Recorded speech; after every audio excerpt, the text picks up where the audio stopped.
우리 다 찾으셨으면 한 절씩 교독하고 마지막 절은 같이 읽겠습니다. 이와 같이 너희도 너희 자신을 죄에 대하여는 죽은 자요 그리스도 예수 안에서 하나님께 대하여는 살아있는 자로 여길지어다.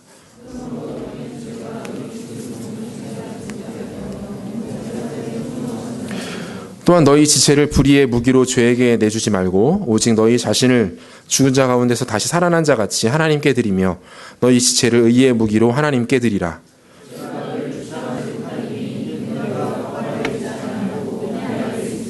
그런즉 어찌하리요 우리가 법 아래 있지 아니하고 은혜 아래 있으니 죄를 지으리요 그럴 수 없느니라.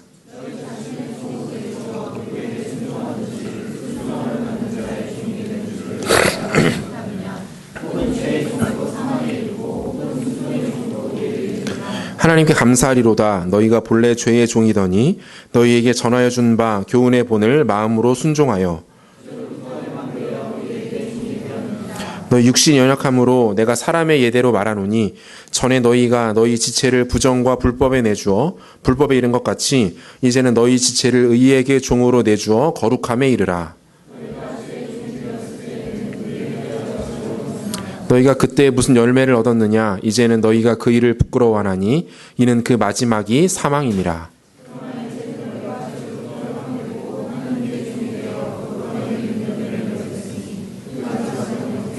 함께 읽겠습니다. 죄의 삭은 사망이요 하나님의 은사는 그리스도 예수 우리 주 안에 있는 영생이니라. 아멘. 오노다 히로라는 일본인이 있습니다. 그는 2차 세계대전에 정보장교로 참전해서 필리핀에 있는 루방섬이라는 곳으로 파견됩니다. 그러던 1945년 2월 연합군이 루방섬을 점령하면서 그의 부대는 그만 전멸당하고 맙니다. 그는 살아남은 몇몇 동료들과 함께 산속 깊숙한 곳으로 숨어 들어갔습니다. 산속으로 숨어 들어간 그는 연합군을 통해서 배포된 종전 소식이 각종 전단지와 다양한 방송을 통해서 들려오지만 그 내용들을 끝까지 신뢰하지 않습니다. 연합군의 거짓 선전이라고 생각하고 더 깊은 산속으로 숨어 들어갔습니다. 1960년 필리핀 정부는 2차 대전의 결과를 정리하는 과정에서 루방섬에 주둔했던 일본군 전체를 전사 처리했고 이 오노다 히로 역시 이 과정에서 사망한 것으로 처리됩니다. 그로부터 14년 뒤인 1974년 일본의 탐험가인 스즈키 노리오는 우연히 필리핀을 여행하던 중 미개인처럼 살고 있던 오노다 히로를 발견합니다. 그는 오노다 히로에게 그동안 있었던 일들을 자세하게 설명했습니다. 일본이 2차 세계대전에서 패망했고 새로운 시대가 열렸음을 알렸습니다. 그리고 이제 그만 은둔 생활을 끝내고 공식 투항할 것을 설득했습니다. 오노다 히로는 그때서야 비로소 이 모든 사실을 받아들이고 루방섬에서 나올 수 있었습니다. 22세의 젊은 나이로 참전했던 군인은 30년이 지난 52세가 되어서야 비로소 고국 일본으로 돌아오게 된 것입니다. 이 참 어리석은 이 사람 아닙니까? 세월이 지났고 많은 것이 바뀌었습니다. 국제 정세도 바뀌었고 국가의 위치와 상황도 전과는 크게 달라졌습니다. 하지만 이 사람은 자신만의 세상에 빠져서 바뀐 현실과 실제의 세계를 받아들이고 있지 못했습니다. 여전히 자신의 고집과 잘못된 신념에 사로잡혀서 이 30년이라는 매우 귀중한 시간을 옛 질서 속에 허비하고 말았던 것입니다. 이러한 어리석음의 모습이 우리에게도 없지 않습니다. 지난 시간에도 계속해서 강조했던 것처럼 예수 그리스도로 변화된 성도는 새로운 질서를 새로운 피조물이 되어서 살아가는 존재입니다. 더 이상 과거의 상처와 죄, 연약함과 어리석음, 패배와 저주 가운데 살아서도 안 되고 살 수도 없는 존재가 되었다라는 것입니다. 하지만 우리의 실존은 여전히 옛 자아를 향합니다. 옛 자아가 이미 우리에게서 죽어 없어졌음에도 불구하고 우리에게 있는 죄의 몸이 계속해서 우리를 옛 질서로 인도하기 때문입니다. 이러한 현실 앞에 우리는 민감하게 반응할 필요가 있습니다. 우리가 어떤 존재인지, 우리가 어떤 변화를 경험했는지, 하지만 여전히 우리 가운데 남아있는 모습들은 무엇인지를 정확하게 바라보고 우리에게 일어나는 현실들을 믿음으로 대할 수 있어야 합니다. 과거를 향하던 우리의 삶에 과감하게 제동을 걸 수 있어야 하고 우리에게 옛 질서를 속삭이는 그 누군가를 단호히 거절하며 밀어낼 수 있어야 하는 것입니다. 우리는 지난 시간에 로마서 6장 전반부의 말씀을 통해서 복음이 우리 가운데 가져다 준 결과는 무엇인지에 대해서 함께 묵상했습니다. 여러분들이 그것들을 실제로 경험했고 경험하고 있다면 그것은 매우 감사한 일이 아닐 수 없습니다. 하지만 아직 그렇지 못하다 하더라도 바울이 서술했던 이 복음으로 인한 변화는 분명한 진리입니다. 이 변화들을 경험하지 못하고 누리지 못하고 있는 우리의 모습이 정상적인 모습이 아니라는 것입니다. 그 변화들이란 무엇이었습니까? 크게 세 가지로 정리할 수 있는데요. 첫 번째는 그리스도 안에 있는 우리는 죄에 대해서 이미 죽은 존재들이라는 것입니다.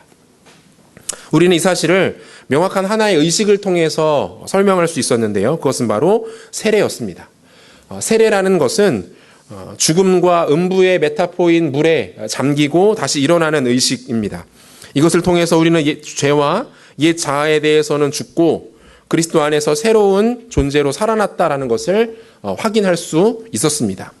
우리가 교회 안에서 약식으로 세례를 받았고 또 아직 받지 못한 분들 있겠지만 세례에는 이러한 의미가 있다라는 것입니다. 세례를 통해서 공동체와 지체들 앞에서 나의 죽음을 고백하고 다시 예수 그리스도와 더불어 살아난 존재라는 것을 확인하는 것이 우리가 받고 있는 세례라는 의식이라는 거죠. 두 번째, 그럼에도 불구하고 우리 안에 여전히 남아있는 죄의 몸은 고사시키는 방식으로 제거해야 된다라는 것을 우리가 나눴습니다. 이 과정에서 우리는 옛사람과 죄의 몸이 어떠한 차이를 갖고 있는지를 확인했었죠. 로마서 6장 6절을 우리가 다시 한번 읽어보도록 하겠습니다. 로마서 6장 6절입니다. 우리가 알거니와 우리의 옛사람이 예수와 함께 십자가에 못 박히는 것은 죄의 몸이 죽어 다시는 우리가 죄에게 종노릇하지 아니하려 함이니, 이렇게 말하죠. 옛사람은 예수를 알기 전에 나의 모습을 의미하는 것입니다. 반면 죄의 몸은 예수를 따르기 시작한 우리에게 여전히 남아있는 죄의 속성을 말하는 것이다 라고 말씀드렸습니다. 그래서 우리는 이 죄의 몸으로 인해서 여전히 죄를 짓고 넘어지고 실수하게 됩니다. 하지만 이 죄의 속성, 죄의 몸을 제거할 수 있는 방법이 있습니다. 그것은 다름 아닌 십자가 보혈의 능력이었습니다. 우리가 잘 알고 있는 찬송가 268장 죄에서 자유를 얻게 함은이라는 찬양의 3절을 보면 이런 내용의 가사가 있어요. 눈보다 더 희게 맑히는 것, 보혈의 능력, 주의 보혈. 부정한 모든 것 맑히시니 참 놀라운 능력이로다. 주의 보혈, 능력이또다. 주의 피, 믿으오. 주의 보혈 그 어린 양의 매우 귀중한 피로다. 우리가 거듭났음에도 불구하고 여전히 죄의 모습들이 우리 가운데 남아있다는 것입니다. 하지만 그것을 제거할 수 있는 가장 명확한, 아니 유일한 능력은 바로 그리스도의 보혈이라는 것이죠. 그래서 이 땅을 살아가는 성도의 실존에는 갈등이 있습니다. 긴장이 있고 불편함이 있습니다. 그리스도인이라는 신분을 갖고 이 땅을 살아가는 것이 몹시 우리를 불편하게 만들고 긴장 상태로 만든다라는 것입니다. 여러분들이 이 땅을 살아가면서 성도됨으로 인한 긴장 상태가 나타나고 있고, 내가 예수를 믿는 사람이기 때문에 영적인 부침과 피곤함이 나타나고 있다면 그건 여러분들이 예수를 정상적으로 믿고 있다라는 가장 단적인 증거라는 것입니다. 마지막 세 번째, 우리가 더 이상 죄와 사망에게 종노릇하지 않아도 된다라는 것이었죠. 오랜 기간 종의 신분으로 살았던 사람이 어느 날 그 종의 신분에서 해방되었다라고 생각해 봅시다. 그 사람이 하루아침에 종의 생활 양식과 습관을 다 벗어던지는 것은 불가능한 일입니다. 여전히 종이 입는 옷을 입고 종의 행동을 하게 될 것입니다. 심지어 자신을 부르는 주인의 목소리라도 듣는다면 예전처럼 바짝 긴장한 채 뛰어나가게 될지도 모릅니다. 하지만 이것이 더 이상 그에게 의무일 수는 없다라는 거예요. 그런 삶이 더 이상 그에게 책임으로 주어지지 않았다라는 것입니다. 다시 말하면 우리에게 과거에 우리의 종되었던 죄와 사망이 여전히 우리에게 옛 습관을 만들어내게 할 수는 있습니다. 하지만 그것이 우리에게 책임은 아니라는 거예요. 우리는 그 주인의 명령에 거부할 수 있고 그 주인의 명령에 순종하지 않을 자격과 능력을 갖게 되었다라는 것입니다. 여기까지가 우리가 지난 시간에 살폈던 내용입니다. 믿기지 않으시겠지만 지난 시간에 분명하게 살폈던 내용이에요. 이렇게 지난주의 내용들을 그 어느 때보다 꼼꼼하게 확인하는 이유가 있습니다. 오늘 함께 나눌 내용들이 이런 상황에 대한 좀 더 구체적인 사례들을 소개하는 것이기 때문입니다. 본격적으로 오늘 본문이 말씀하고 있는 바들을 한번 묵상해 보도록 하겠습니다. 바울은 먼저 복음으로 인해 한 사람의 성도가 생명과 죽음을 대하는 태도가 어떻게 달라질 수 있는지를 소개하고 있습니다. 본문 11절을 우리가 한 목소리로 읽겠습니다. 11절입니다.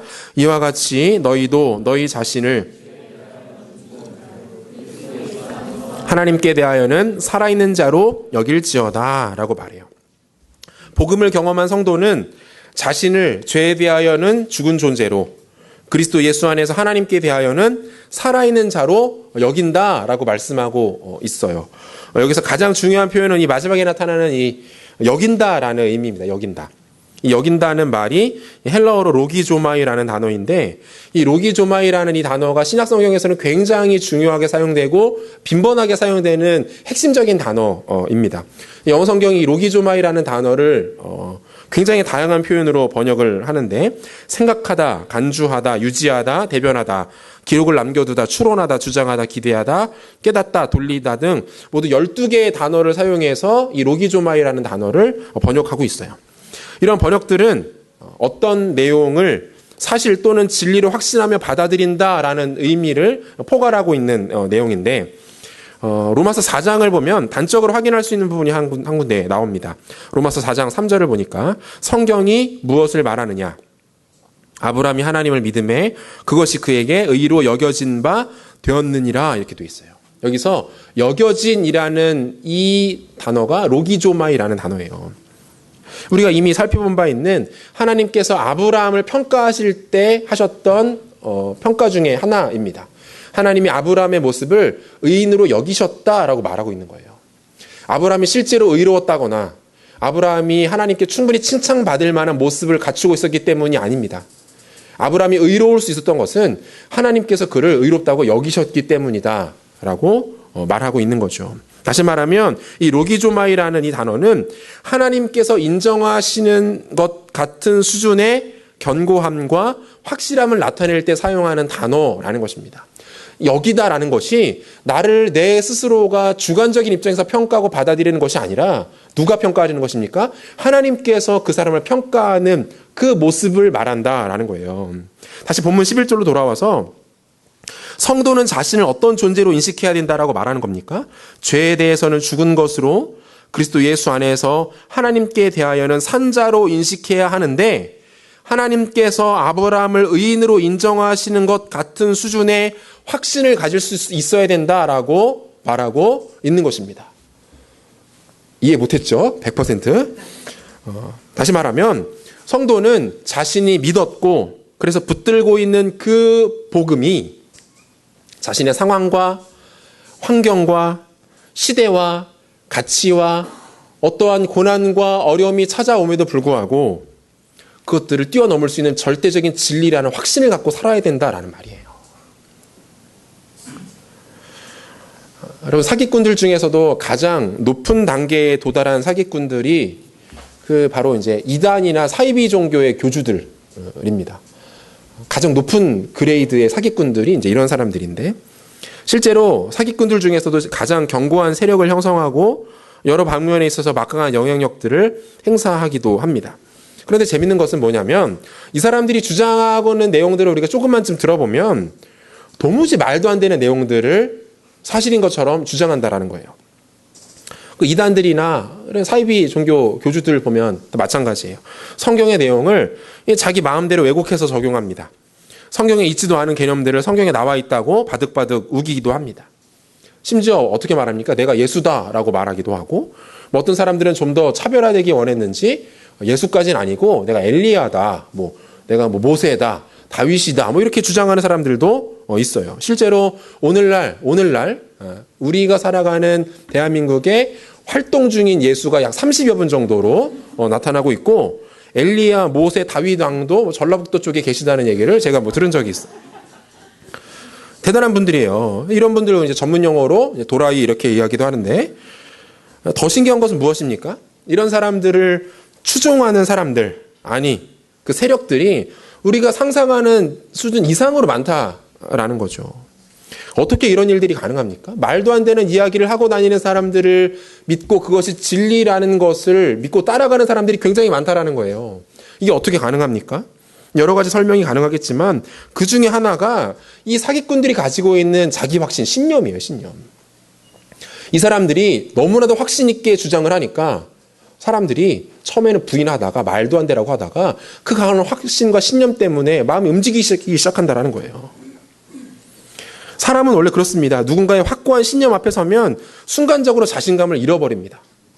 내가 알고 있었던 게 있었는데 이 사람이 너무 확신을 갖고 말하니까 내가 틀렸나? 라는 생각이 들어오게 된다는 거예요. 특별히 이 진리를 견고하게 붙들고 있지 않은 사람들일수록 또 요즘처럼 이 심한 결정장애를 갖고 있는 사람들이 많을수록 누군가의 확고한 신념 앞에 넘어갈 수밖에 없다라는 거예요. 마찬가지입니다. 복음에 대한 명확한 확신이 없으면, 다시 말하면 복음이 내 인생을 이미 바꾸어 놓았고 내가 그 복음의 능력과 은혜와 영광 가운데 있다라는 확고한 믿음과 의지가 없으면 우리는 절대로 의인으로서의 삶을 살아갈 수 없다라는 것입니다. 왜 그렇습니까? 의인으로 살아간다라는 것이 나의 의지와 나의 선택만으로 되는 것이 아니기 때문에 그래요. 오직 복음의 능력을 통해서만 가능한 것이기 때문입니다. 그러므로 정확하게 바라보고 인식해야 합니다. 내가 무엇에 대해서 죽었고 무엇에 대해서 살아났고 그리스도께서 나에게 어떤 존재이시고 그 주님께서 나를 위해 무엇을 행하셨는지를 정확하게 똑똑하게 바라볼 수 있어야 한다라는 거예요. 그래야만 우리는 그 다음 단계의 삶을 살아갈 수 있는데요. 그 다음 단계란 무엇입니까? 계속해서 12절과 13절을 우리가 함께 읽도록 하겠습니다. 12절과 13절입니다. 그러므로 너희는 죄가 너희 죽을 몸을 지배하지 못하게 하여 몸의 사욕에 순종하지 말고 또한 너희 지체를 불의의 무기로 죄에게 내주지 말고 오직 너희 자신을 죽은 자 가운데에서 다시 살아난 자 같이 하나님께 드리며. 자, 뭐라고 말씀합니까? 너희 지체를 불의의 무기로 죄에게 내주지 말고 의의 무기로 하나님께 드리라 라고 말해요. 여기서 이 지체라는 말은요, 단순히 우리 신체의 일부를 의미하는 것이 아닙니다. 손, 발, 이런 것들을 의미하는 게 아니에요. 여기서 지체라는 말은 우리가 가지고 있는 모든 소유와 재능과 인생을 살아가는 데 필요한 모든 힘과 에너지 전체를 의미하는 것입니다. 따라서 이 지체를 드린다라는 말은 무슨 의미입니까? 한 사람이 가지고 있는 인생의 방향성을 포함한 그 인생 전체를 의미한다라고 볼 수 있는 거죠. 사랑하는 여러분, 여러분들 일상 가운데서 죄를 지을 때 그 순간을 한번 잘 기억해 보십시오. 우리가 주로 죄를 지을 때 어떻습니까? 우리가 가지고 있는 무언가를 통해서, 본문의 표현에 의하면 그 나의 지체를 통해서 나를 만족시킬 때 우리는 죄를 짓게 됩니다. 내가 가지고 있는 재능, 시간, 물질, 여건들, 이런 것들이 온통 나에게 집중되는 그 순간에 우리 가운데 죄가 일어나게 된다는 거예요. 사역을 하면서 그 부자를 꿈꾸는 많은 청년들을 만나봤습니다. 우리 중에도 있을 수도 있는데요. 그들은 많은 돈을 벌어서 자신이 성공을 이루고 막대한 재산을 소유하고 많은 돈을 벌어서 그 돈을 가지고 하나님께 영광을 돌리겠다라고 말합니다. 그러면 제가 다시 되묻습니다. 진짜 하나님의 영광을 위해서냐? 그냥 네가 부자가 되고 싶은 거 아니냐? 라고 물어봐요. 그러면 처음에 아니라고 합니다. 그럼 표정을 한번 싹 바꾼 다음에 다시 물어봅니다. 진짜로 하나님의 영광을 위해서냐? 너가 부자 되고 싶어서 하는 거냐? 그럼 살짝 주춤합니다. 본인이 또 조금 헷갈리기 시작하는 거죠. 처음보다 훨씬 자신감이 결여된 목소리로 하나님을 위해서일걸요? 이런 식으로 얘기를 합니다. 그럼 또 묻습니다. 그러면 너가 생각하는 하나님의 영광은 뭐냐? 라고 물으면 그때부터 더 이상 대화가 진행되지 않아요. 저는 확신합니다. 지금 그 상태라면 하나님께서 절대로 그 청년이 부자가 되는 것을 허락하시지 않을 겁니다. 아니, 그래야만 합니다. 이 청년이 지금 이 상태로 부자가 되면 그는 결국 자신의 지체를 불의의 무기로 죄에게 내어줄 것이 분명하기 때문입니다. 복음으로 인한 인생의 방향을 찾지 못한 거예요. 복음은 한 사람의 목적지를 바꿔놓습니다. 목적지가 바뀌었다는 것은 자연스럽게 그 방향과 과정 또한 바뀌었다라는 것을 말하죠. 나를 향하던 가치가 주님을 향하게 되는 겁니다. 나의 유익과 만족과 기쁨을 추구하던 삶에서 하나님과 이웃의 삶을, 이웃을 위한 기쁨과 유익을 추구하게 된다라는 거예요. 복음을 통해서 목적지가 달라지고 방향이 달라지고 삶의 가치가 달라졌기 때문에 그런 거죠.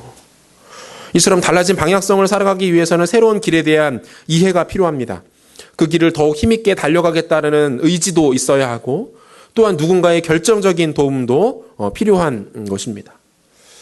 운동선수로 이렇게 큰 성공을 이룬 사람들 중에서 제 2의 인생을 살아가는 사람들이 있습니다. 그 중에서 방송인으로서도 성공적인 삶을 살아가는 사람들이 있죠. 가장 대표적인 인물이 이제 강호동 씨가 있고, 최근에는 이제 서장훈 씨가 떠오르고 있습니다. 이 요즘 서장훈 씨의 활약이 대단합니다. 여기저기 다 나오고, 그래서 저도 즐겨보던 썰전을 이제는 1부만 보고 있습니다. 이름은 저랑 비슷한데 저랑은 잘 안 맞아요. 잘 안 보는데, 뭐 비록 저의 지지는 받고 있지 못하지만 성공적인 인생 이막을 살아가고 있는 것 아닙니까? 다른 방향의 인생을 지금 살아가고 있는 거죠. 이들이 이런 삶을 살아가기 위해서 그 과정에서 반드시 필요한 것들이 있다라는 겁니다. 뭡니까? 운동만 거의 일평생 운동만을 집중해서 살던 인생이었는데 운동이 아닌 새로운 길, 방송에 대한 이해가 필요하고요. 운동만큼이나 더 험악하고 치열한 그 방송계에서 살아남겠다라는 강력한 의지도 있어야 합니다. 자신들의 이해와 의지만 갖고는 부족합니다. 누군가 끌어줘야 합니다. 강호동 씨 같은 경우는 이경규 씨가 많이 끌어줬었고, 서장훈 씨는 김구라 씨가 반석이 되시는 하나님을 의지할 수 있어야 하는 것입니다. 성경은 당신이 가지고 있는 소유를 의지하라고 말하지 않습니다. 너가 가지고 있는 건강이나 기회나 젊음을 의지하라라고 말하지도 않아요. 성경의 시각은 절대적으로 하나님이십니다. 영원하신 하나님, 변치 않으시는 하나님, 나의 소유가 아닌 나를 붙들고 계시는 그 하나님을 의지하는 것이 의인의 길이라고 말씀하고 있는 것입니다. 인간이 처음으로 지었던 죄의 본질은 다름 아닌 불순종이었습니다. 하나님과의 약속이 깨어진 거죠. 하나님께서 인간에게 명하신 것이 지켜지지 않은 것입니다. 인간 때문이었죠. 성경은 이것을 죄라고 부르고 바울은 이 죄와 반대되는 것이 다름 아닌 순종이라고 말합니다. 그리고 이 순종의 과정을 가능하게 하는 힘이 곧 복음이라고 말하고 있는 겁니다. 본문 17절과 18절을 우리 같이 한번 읽어보도록 하겠습니다. 하나님께 감사하리로다. 너희가 본래 죄의 종이더니 너희에게 전하여 준 바 교훈의 본을 마음으로 순종하여 죄로부터 해방되어 의에게 종이 되었느니라. 여기서 말하는 교훈의 본이라는 것은 복음을 가리킵니다. 마음으로 순종했다라는 것은 그 복음의 능력이 그 진가와 영향력을 완벽하게 드러냈다라는 것을 의미하는 거죠. 첫 번째 아담의 실패가 두 번째 아담이신 예수 그리스도로 인하여서 만회되었습니다. 그리고 그리스도의 이 능력과 영광은 그를 믿고 따르는 모든 자들에게 동일하게 나타나게 되었던 것입니다. 따라서 예수를 믿고 그 예수의 십자가를 인정하고 그 십자가 복음의 능력과 은혜가 바로 나를 위한 것이었음을 인정하고 고백하는 자들에게는 어떤 일들이 일어나게 됩니까? 더 이상 죄의 종이 아니라 의의 종이 되어서 순종의 모습으로 살아갈 수 있게 되는 일들이 일어나게 된다라고 말씀하고 있는 것입니다. 여러분들이 그런 존재라는 거예요. 우리가 이미 그러한 변화를 우리 속에 품고 살아가는 존재들이라는 겁니다. 헷갈릴 수 있습니다. 넘어질 수 있고 순간의 감정과 우리를 혼란하게 하는 메시지들로 인해 옛날의 삶에 머물러 살아갈 수 있습니다. 하지만 그것이 우리에게 영원할 수 없고 그것이 우리를 궁극적으로 설명해주지 못한다는 거예요. 사랑하는 여러분, 그러므로 이제는 돌이켜야 합니다. 거짓 가르침이 아닌 복음의 가르침을 따를 것을 선택해야 하고 불순종의 태도가 아닌 순종의 태도로 돌이켜야 하는 것입니다. 경제학 용어 중에 콩코드 효과, 다른 말로 매몰 비용 효과라고도 하는데요. 이런 개념이 있습니다. 영국과 프랑스가 1960년대 초반부터 개발에 열중한 초음속 여객기가 있었습니다. 콩코드라고 불려지는 비행기였는데, 이 비행기가 경제성과 효율성으로 더 이상 지속할 수 없는 상태가 되었음에도 불구하고 그동안 투자한 비용과 노력이 아까워서 끝까지 포기하지 못하는 현상을 말합니다. 많이 쏟아부었는데 그것이 아까워서 도무지 포기하지 못하는 어리석음을 경제학 용어로 콩코드 효과 또는 매몰 비용 효과라고 말한다는 거예요. 개념이 좀 어려우면 쉬운 예를 들면, 음식이 남았습니다. 그냥 버리기 아깝잖아요. 다 먹었습니다. 배탈 나서 더 고생했습니다. 이겁니다. 이게 더 빠르죠? 우리에게도 영적 매몰 비용 효과가 나타납니다. 하나님 말씀을 통해서 분명히 무엇이 잘못되었고 무엇이 문제인지를 알게 되었습니다. 매주 경험하는 것 아닙니까? 한 주를 살아가면서 이상한데 라고 생각했던 것들이 주일날 예배를 드리고 말씀을 드리면 명쾌해집니다. 그것이 잘못된 것이었구나. 죄가 분명하구나. 내가 이거 하면 안 되는구나. 포기해야 되는구나. 돌이켜야 되는구나. 깨닫게 됩니다. 그런데 이 영적 매몰 비용 효과가 나타나는 거죠. 돌이키지 못하는 거예요. 그동안 그렇게 살았거든요. 이게 나한테 너무 즐겁거든요. 재밌고 나를 행복하게 해주고 나를 지탱해 주는 것 같거든요. 그래서 우리는 거기서 좀처럼 돌이키지 못합니다. 의의 종이고 순종의 종으로 살아가야 하지만 여전히 그 매몰 비용 효과 때문에 과거에 머물러서 살아가는 모습이 우리 가운데 나타나고 있는 겁니다.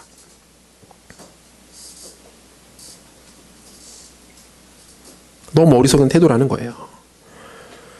그동안의 삶의 방식, 누리던 기쁨과 즐거움, 쌓아놓은 소유와 가치들로 인해서 결국 끝까지 죄를 포기하지 못하는 모습이 우리 가운데 있는 겁니다. 내려놓고 포기해야 합니다. 그게 우리를 향한 부르심이고, 그것이 구원받은 우리가 복음 앞에 온전히 반응하는 모습이어야 합니다. 우리는 믿음으로 말미암아 구원에 이르렀고 하나님의 은혜로 하나님의 자녀가 되었으나 우리의 선택과 우리 삶에 있어서 진리가 아닌 것들을 과감하게 버리는 과정을 통해서 우리에게 임한 복음을 설명해 낼 수 있어야 합니다. 그것이 오늘 확인했다면 내일부터 시작되어지는 여러분들의 일주일의 삶을 통해서, 그 과정을 통해서, 삶을 통해서 내가 가지고 있는 복음이 무엇인지를 대답할 수 있어야 하는 것입니다. 사랑하는 여러분, 다시 한번 십자가로 돌아와서 내 인생을 향해 울려 퍼지는 복음의 메시지에 귀를 기울여야 합니다. 이전에 즐기던 삶을 벗어던지고 의의 종이 되어 예수 그리스도만을 주인으로 모시는 삶의 모습이 우리에게 필요한 것입니다. 단순히 입술의 고백으로만 멈춰지는 껍데기뿐인 신앙이 아니라 우리 인격과 삶의 구석구석에 스며들어진 복음의 가치가 여러분들의 결단과 인격을 통해 나타나게 되시기를 축복합니다. 그 복음의 능력이 서서히 나타날 때 여러분들이 알고 있는 복음은 능력을 발휘하게 될 겁니다. 그 복음이 나 한 사람조차 어찌할 줄 모르는 그런 미약한 능력이 아니라 나뿐이 아닌 내가 있는 곳, 내가 만나는 사람들, 나와 함께 같은 공간에 있는 사람들을 능히 바꾸고도 남을 수 있는 하나님의 능력이 된다는 것을 우리는 깨닫게 될 것입니다. 복음을 하찮은 것으로 만들지 마십시오. 그리스도의 십자가를 무가치한 사건으로, 무가치한 과거의 한때의 사건으로 남겨두지 마십시오. 끄집어내어 내 삶의 중심에 갖다 놓으시고 들여다보고 묵상하고 또 살피고 깨닫고 찔림받고 책망받고 도전하고 결단하고 다짐하고 헌신하십시오. 그 복음이 여러분들을 바꾸었고 바꿀 것입니다. 그 복음이 여러분들의 인생과 삶을 바꾸는 능력으로 역사하게 되기를 축복합니다. 말씀 마무리하려고 합니다. 우리가 우리 신앙을 지키는 데 있어서 조금 공격적인 자세를 취할 필요가 있습니다. 거칠고 무례하다라는 의미가 아닙니다. 단순히 지키고 머물고 안주하는 자세는 바람직하지 않다라는 것을 말씀드리는 것입니다. 우리 신앙의 목표가 우리가 그리스도인으로 이 땅을 살아가는 삶의 모습이 단순히 죄를 짓지 않는 것, 세상에 빠지지 않는 것, 세상의 사람들에게 물들지 않고 오염되지 않는 것이 되어서는 곤란합니다. 의의 종이 되었기 때문에 적극적인 의로움의 모습이 우리를 통해 드러나고 나타나야 하는 것입니다. 죄를 짓지 않는 것에서 의로움을 만들어내는 인생으로 살아가야 합니다. 세상에 휩쓸리지 않는 것에서 세상을 복음으로 변화시키는 삶으로 진화되어야 합니다. 단순히 다른 사람에게서 비난받지 않고 판단받지 않는 삶에서 그들을 섬기고 축복하고 의의 길로 이끄는 삶으로 성장할 수 있어야 하는 것입니다. 영적인 영역에서도 마찬가지입니다. 수비만 해서는 성공할 수 없습니다. 공격해야 합니다. 호전적인 의로움이 나타나야 합니다. 호전적인 의로움을 갖고 세상 한복판으로 뛰어 들어가서 복음을 들고 공격해야 합니다. 그것이 성도의 삶의 모습이고 가치이고, 그런 사람들과 그런 사람들의 몸부림을 통해서 우리 주님의 놀라운 역사는 일어나게 될 것입니다. 하나님 앞에, 말씀 앞에, 복음 앞에 순종하겠다라는 마음으로 우리를 하나님 앞에 온전히 드리실 뿐만 아니라 우리가 있는 각자의 삶의 자리에서 우리 주변의 사람들과 세상을 바꾸어내는 의의 종으로 온전히 쓰임받으시는 여러분들의 삶이 되시기를 주의 이름으로 축원합니다. 다 같이 자리에서 일어나겠습니다.